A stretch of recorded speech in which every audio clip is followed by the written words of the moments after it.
prevent you from speaking moistly. Speaking moistly.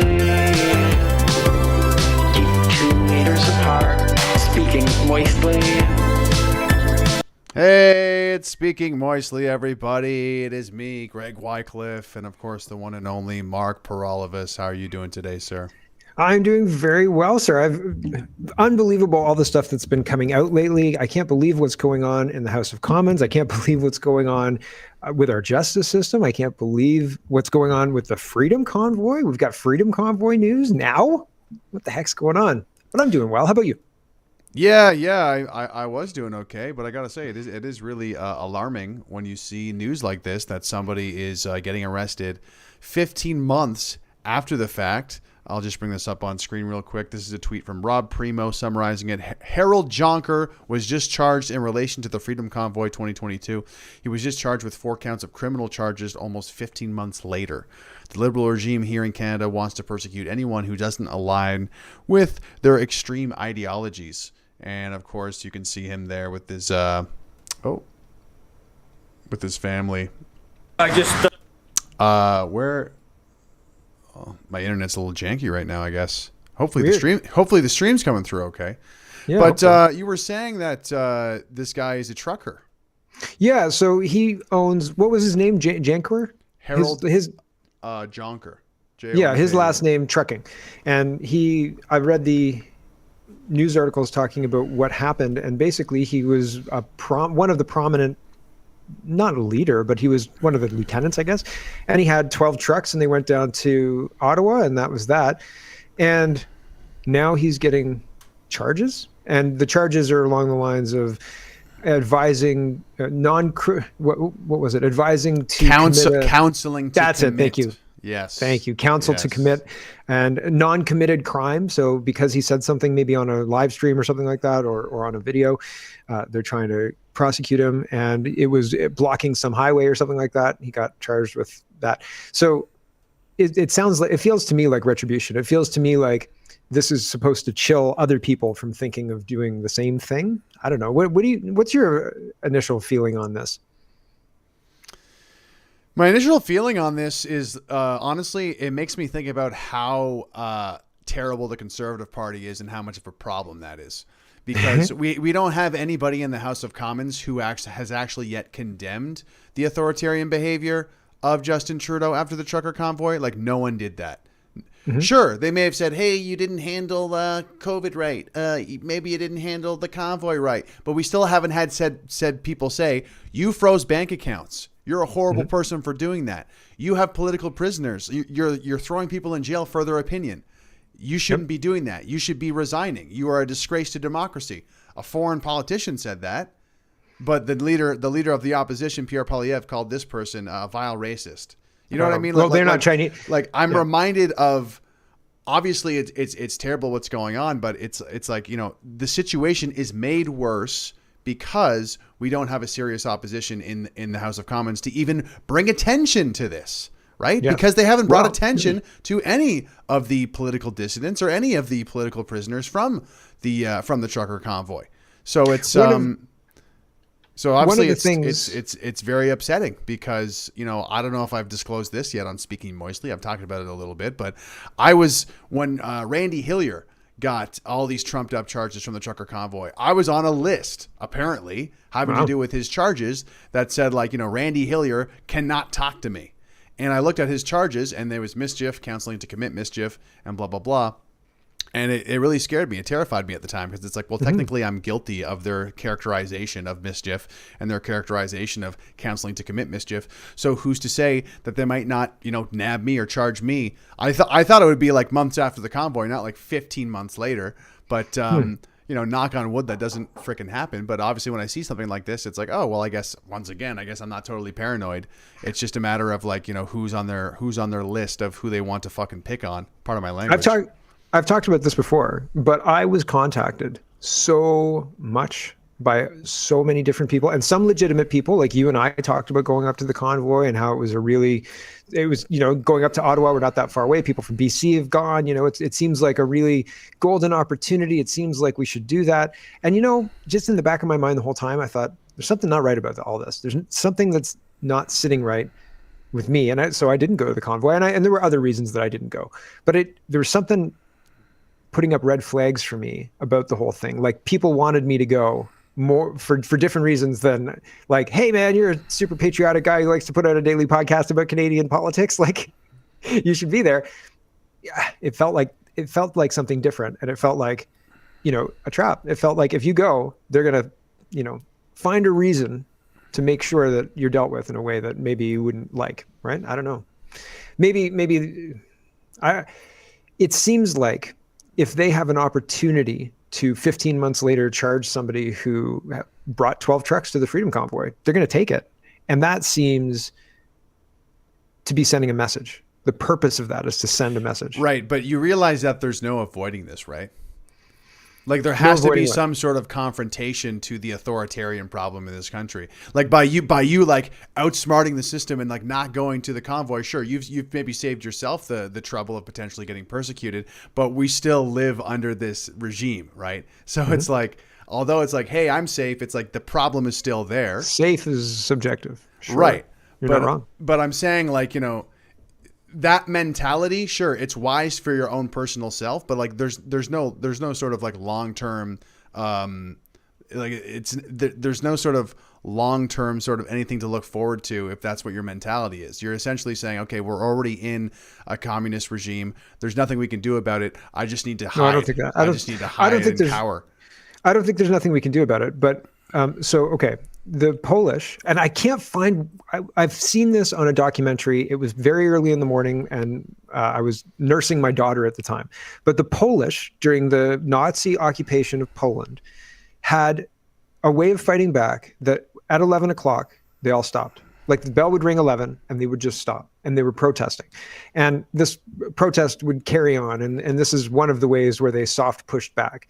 But I think that we're in a situation where our government is not working for us. And if we agitate outside of certain parameters, they're going to do something to take us off the board. And I don't want to get taken off the board. And so I feel very strongly that we're in a situation where our government, when I say they're not working for us, I feel like it's been captured. And I don't know if that's captured by CCP China or captured by the WEF Klaus Schwab, who says we've penetrated the cabinets. I don't know who is behind this, but I know that our will as a society, as a people, is not being accurately acted upon in our houses of legislature, in our government, where we should be represented. We're not. Special interests are. LGBT is. Drag queens, that kind of stuff. And not just that, critical race theory, all sorts of nonsense. It's WEF, it's something else, but it's not Canadian.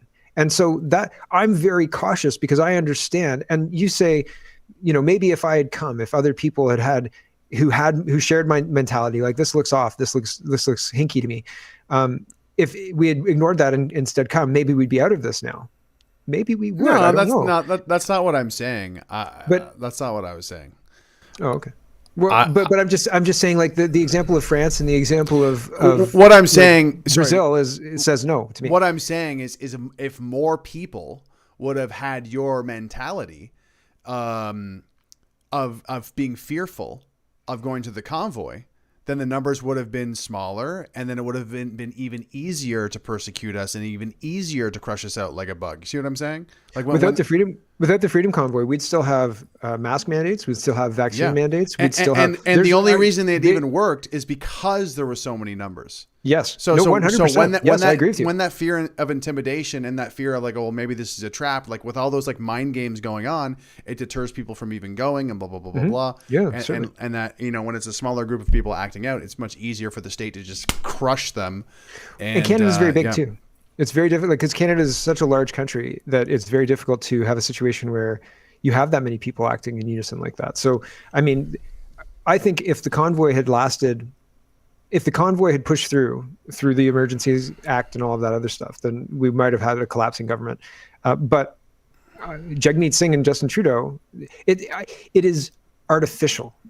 In history, governments can't withstand the number of scandals. This China scandal is massive. Like the last scandal, not the current Chong scandal that we're going to talk about in a minute, but the last China scandal, the interference in our election, that is enough cause to drop a government. Anybody with sense, anybody on the side of the Canadian citizen who wants to be represented in the House of Commons would drop that government. Jagmeet Singh, if he was honestly representing Canadian people, would drop that government. No confidence. But that is not what's happening. And so I think that it's artificially being propped up by people who are outside of our Canadian, they're in our leadership, they're in our government, but they're not working for us. And so they're outside of that, where they should be working for us. And so I think that we're in the equivalent of Nazi occupied Poland. And I don't know if that's too far to go, but I think that's not too far from where reality is. Yeah, I feel like when it comes to all the issues we're facing, it comes down to this very disturbing trend of, maybe not a trend, but the phenomena that is the relationship between the government ruling class and the average person. There seems to be this sort of like the average person doesn't really care, right? Jagmeet's a good example. Okay, so what do people who support Jagmeet, what do they really care about? Do they really care about this, Chinese interference for whatever reason? No. Do they really care about the fact that he's propping up this, this tyrant Trudeau? I guess not. Do they only like him just because he has a turban? What is really this sort of mentality of the average Canadian who just does not really seem to care about the corruption going on in our government ruling class?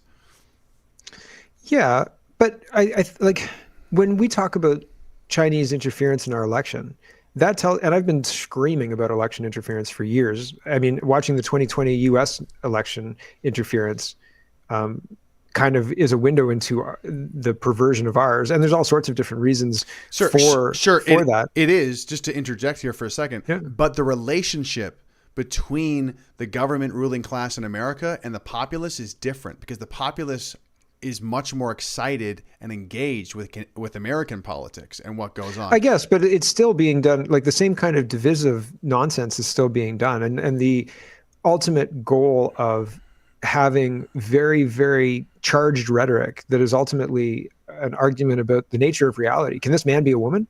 Is your skin the reason that you're a bad person? Is your skin color the reason you're a bad person? Are all people who have your skin color a bad person? Right? Like these are not political questions. This is just a witch hunt. This is cultural Marxism on friggin' steroids, and we've fallen for it. And we're not in a situation where how people feel about Jagmeet Singh, I think, is really coming into how the votes are counted and they come out. The Chinese, sure they are. What they wanted in the 2021 election was a liberal minority government. That's what they went for. That was what the Chinese wanted. That's what the CSIS leakers have put out there, and that's what we have. We have a government that is invalid because it's been put in place by the Chinese communists, and nobody with the will to stop it in our government. But part of that is ensuring that whoever's pulling the strings from the communist Chinese is like, oh well, Canadians really like Trudeau. They bought the press.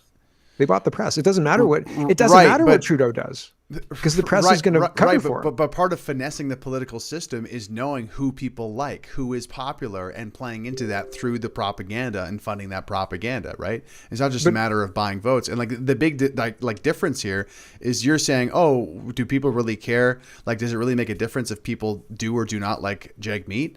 Yes, because people care more about Jagmeet wearing a turban than they do Chinese interference, and that's my whole point. But I think that it's manufactured. I think what's happening is people. What's manufactured? Like outrage. What happens? Any kind of outrage. It is done to make a plausible story, to explain away the polls and the electorate, and to explain away the results of an election. Like, oh, lots of Jagmeet Singh, old stock Canadians hate Jagmeet Singh because he wears a turban, and new Canadians love him because he wears a turban, and everybody fights. And ergo, obviously, the answer is that, old stock Canadians are racist and new Canadians are the victims, and cultural Marxism is the result. That's what I'm trying to say. And fundamentally, they use the cultural Marxism to distract us while they implement the Chinese system here. And you're right, it matters what people think up until they can remove people's opinions they don't like. And have you noticed them doing any of that? Our Canadian government wouldn't engage in that. No. Yeah, but I don't necessarily disagree with you, but I think you're missing the fact that politics operates on like the 80%, 20% rule, which is like 80% of people have medium to low intelligence. So when it comes to messaging, when it comes to prioritizing how you're going to communicate who to vote for in propaganda, in media, like it's a very sort of simplistic thing, you know? Yeah, but safe and effective, health and safety. Hey, Yeah. do you like Trudeau? You want to have sex with him? Yeah, that's why you're going to vote for him, because he has sex appeal and not because of anything that has to do with policy. Right. But they just have to come up with a facade. That's all I'm saying. They don't have to actually do it. They just have to come up with a believable story that it was done. I they think silence the other side. I think the missing links that you're missing here is that of the, what was it, $200,000 that went to the Trudeau Foundation or whatever, something like that. Some of that money to help the Trudeau regime could have possibly went to not just paying off bureaucrats, allegedly, maybe, possibly, but it could have actually went to the agencies that make their propaganda for them. It could have went to the production companies that make their propaganda better. Right? We pay for that. This is part of finessing the political system. It's not just like the money shows up and then they get voted in. Like there's a lot of different levers that need to be pushed and pulled. There needs to be, other propaganda pamphlets to get people in the right place to vote. And again, like the sex appeal and the fact that Jagmeet has a turban ends up being kind of just like pieces that are used to kind of like continue to manipulate people to get their support or to push them in the right direction. Who pays for antihate.ca? The government, the federal government. We do. Yeah. Right. You and I do. We fund that. That's where they're doing. We didn't make that decision, but yeah, sure they take. No, but we fund that. But we fund that. That's what I'm saying. We're funding that. It's cultural Marxism, and we're funding it. And so it's terrible. And I just disagree with it. But we should talk about Michael Chong, and we should talk about the other two things that we have to talk about because we only have 8 minutes left. Sure. Is it this tweet you want first? We can. I'll read it. Okay, so Andy Lee is talking about how Michael Chong was targeted by a guy named, what's his name here? Zhao Wei, or Wei Zhao, I think is we would order it Wei Zhao, but they order it Zhao Wei. And in 2019, Trudeau was partying with him in Hong Kong. Oh, wait, no, Trudeau wasn't partying with him, but other people affiliated with Trudeau and who are caught up in the big China scandal of interference and money and pay for play and all of that stuff that's encapsulating and consuming this Liberal Party right now. Andy Lee says, scroll up again for me. She says, here's some foreign relations for you. Liberal MPs Jen Tan and Majid Jahawi, sorry, I forgot that wrong, party it up with PRC officials in 2019, including Zhao Wei, the consul alleged to have targeted a conservative MP's family in Hong Kong. And there was a congratulatory letter from Justin Trudeau as well. So these are the people who were targeting Michael Chong and his family. If a Canadian MP, a sitting Canadian MP, can be targeted, and his family in Hong Kong can be targeted by China, what does that mean for the rest of us? Like, yowza. It seems like bad news. Yeah. And once again, where's the outrage, right? Like, where's the sort of like, this is totally unacceptable. What kind of poor excuse of a sovereign nation is this when there's so much? I don't know. It's almost like this is the plot to like a James Bond film where there's like spying going on and stuff, and this really should be scandalous. This really should be something that is like, holy shit, did you hear about this? But instead, it's kind of like people are like, yeah, okay. Yeah, but it goes back to what I was saying about the last thing. They've got control of the media in a way that if they said, oh my gosh, the Danforth shooting is scandalous because of the ideology of the shooter and because of the relationship between him and this other guy who had all this fentanyl and carfentanil and all this stuff and blah, blah, blah, blah, it could have been really bad. And instead, it just got all shut down. Right? It would have been a really, really big, it would have rocked Toronto. That year with that happening, it would have absolutely rocked Toronto. What happened? It got silenced. Danforth's on, budget passed, it got silenced, it got suppressed. And that's before they even had C11. Like, they just had flood the internet. What they do is now you can even see Google working in overtime. If there's a whole bunch of articles, like if there's a new, like binders full of women. Remember when Mitt Romney said binders full of women? And then a whole bunch of content gets generated that says binders full of women, and Google will be like, oh, there's lots of new content for this. So they'll delist. Boston bombing was another example. The Boston bombing had a whole bunch of content being created, and they were trying to remove people's legitimate reporting of what was going on to dilute it with approved talking points from Google. So Google would have, Vice and all of the right or the left wing nonsense places publish something, and then it would index all of those and delist all the ones that were initially first to the story, because that's how Google works at the behest of the government, right? And now we're enshrining that in law in Canada. Yeah, and I think that the media over the years, because they don't, talk about these crazy stories, you have a nation that is kind of used to thinking that, oh, it's boring here. Like, let's just watch what's happening in the States. Like, there's nothing interesting ever. They're missing happens so here. much fun. They should watch my show. Yeah. I have so much fun talking about Canadian politics, because one of the things I loved about The Daily Show and the Colbert Report was that the cast of characters are a bunch of idiots most of the time, and they say dumb things, and they have to answer questions that are like, hey, you said, Marco Mendicino, you said that the Chinese police stations were closed, and actually we find out that they're still open. So why are you a lying liar? Like things like that. I just think it's so much fun, and it's funny, and the people are so silly and dumb, but nobody else thinks it's funny. Everybody else is like, oh yeah, well, I'll watch Viva Fried cover American politics. It's like, you're missing out, guys. It's super fun. Best show on TV. I'm not on TV yet. Yeah, we're working on it. We're working on it. We're gonna get you on TV soon, though. Should we move on to the drag queens? Yeah, sure. So this is Gays Against Groomers. A Canadian mental health phone line for kids is using 2 drag queens to advertise their services to children. We find this incredibly ironic, since any child exposed to sexualized drag queens will undoubtedly need mental health care well into adulthood.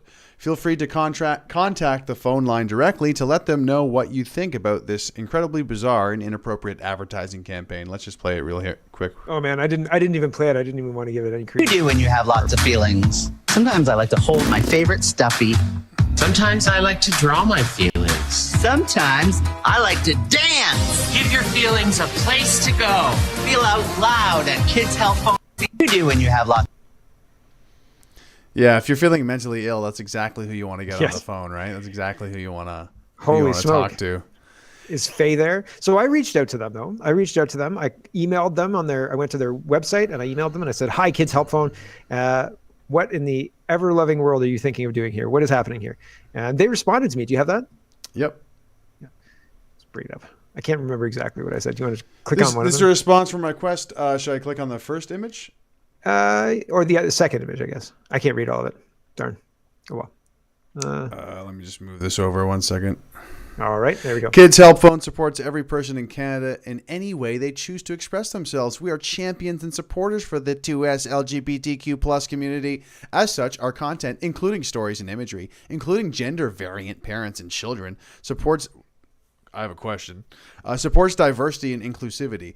At Kids Help Phone, we will continue to champion these groups to ensure youth across Canada feel supported in their mental health journey. Thanks again for taking the time to reach out. Jeez. Yeah.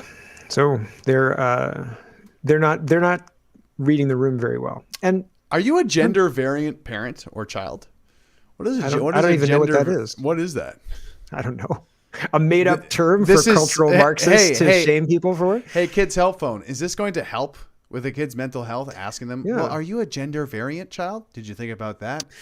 Ooh, you didn't even think about I'm if not- you're a gender variant. Wow, what are you doing with your life? Jesus, they're calling the Kids Help Phone. Don't even know if you're a gender variant child or Don't even not. know. Yeah, you're really helping me feel a lot more at ease. Kids Help Phone, thanks a lot.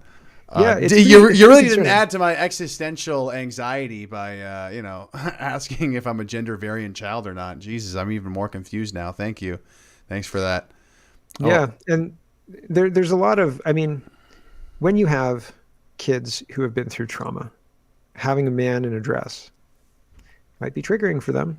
Not even to use like the current modern use of the word triggering, but like, again, I worked in children's mental health for a long time when I was younger, and I'm a big man. Like, I'm tall. Greg's tall. I'm tall. We look taller than we are on here, I guess. But we look taller in real life than we are in here. But people would tell me back then, like, you have to be careful about your presence in a room because You're tall. until they get to know you. Yeah, you could be really intimidating for people who've been through trauma when strong men have intimidated them.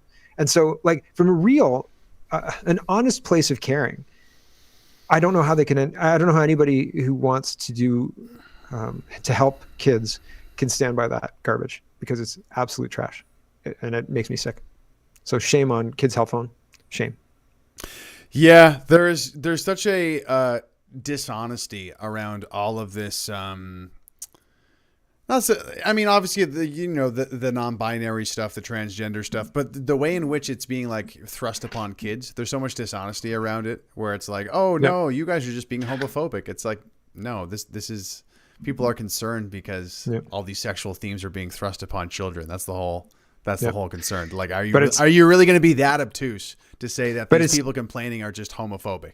Like, but this goes back, totally insulting. Yeah. But it goes back to what I was saying at the beginning, saying that we're in occupied territory, because what's happening is this is a demoralization. They're mutilating the healthy sex organs of our children and parading them around in front of us in sex acts, doing sex acts with adults. This is a demoralization tactic. It has nothing to do with I think reality. We're past that, my friend. I think they're doing this because people are demoralized, and they know that there isn't enough of a resistance that is built up to call this out and to stop it, right? Mm-hmm. And of course, it is because they've disrupted it. It's further demoralizing to see it happening. But I feel like this is the next phase. Like, we've been successfully demoralized, or at least enough people have been successfully demoralized that they're going to start just preying upon children in our face, publicly funded by the government. Just scroll on Twitter, man. Yeah, it's literally just like, we're past the demoralization phase, and it's just like, no, it's just straight up evil. These people are just straight up evil, pushing horrible things in our society, and we need to be champions. Okay, we do. We need to see the future and bring it forth and not be afraid. That being said, for those wondering, this is from my Illuminati. What do you call it? Certification? No. No. The hazing. Come on, dude. I have to go. I have to go. Yeah, I have to go. All right. Thanks for joining us, Mark. Love ya. Where can they find you? Check out CanadaPoly.com and have a good afternoon, and we'll see you next time. And I really got to go, so we'll see you soon, Greg. Peace out. I'm Greg Wycliffe. For anything me, you can go to gregwycliffe.com. He's gone just like that.